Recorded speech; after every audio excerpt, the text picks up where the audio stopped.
Hey everyone, we're at Computex 2016 in the EVGA suite, and now we're looking at some of the new 1080s and 1070s from EVGA.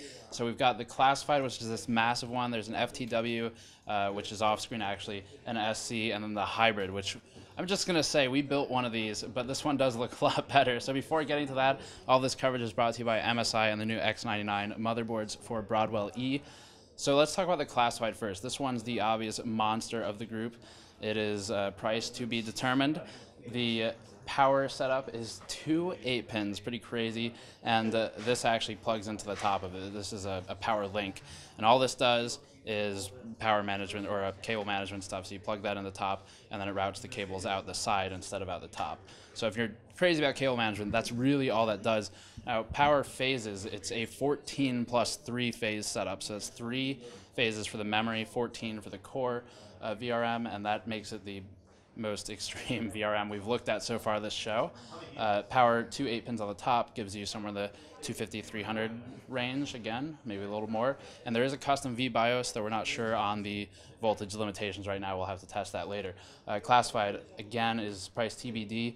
The FTW, which is off-screen here, is a 10 plus 2 phase setup and is actually basically the same card as is in this Hybrid. So when I talk about FTW and Hybrid, they're pretty much the same spec except for the liquid cooler, which is the important part, of course.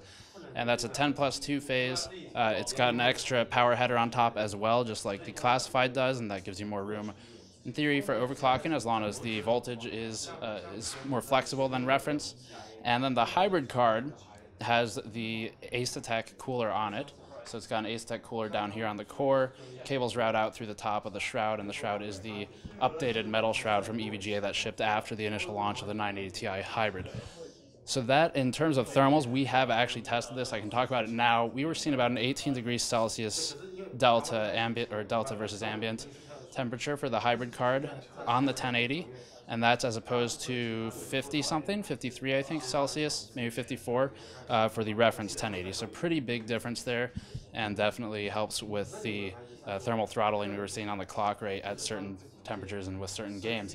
The SC card is this one here. This is the cheaper card. It's a 100 megahertz offset from the reference version of the 1080, and that gives you a bit higher clock rate, but it's cheaper. So it sells at $650. This is one of the only ones we have a price on.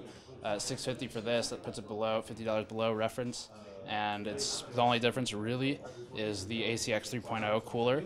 It's still got the normal 8-pin power header. There's no extra header on there, and it's pretty standard card. The ACX 3.0 updates we'll post in the article linked in the description below, but the main one is the heat pipes. So the copper heat pipes usually have a small gap around them because they're round. And so that small gap has been filled in by a copper or similar metal to help improve thermal conductivity around the perimeter of the heat pipes. The FTW 1080 is priced at $680. That's $650. That's TBD. This is TBD. And then we've got this, which is also a TBD price, but it's got the ACX 3.0 cooler. It's an SC version, so basically reference, but probably cheaper and a better cooler, definitely. So that sums up EVGA's suite here at Computex 2016. As always, more information linked below for article coverage, or hit the channel link and check out the previous videos from other video card vendors. So thank you for watching. Patreon link to post video. I'll see you all next time.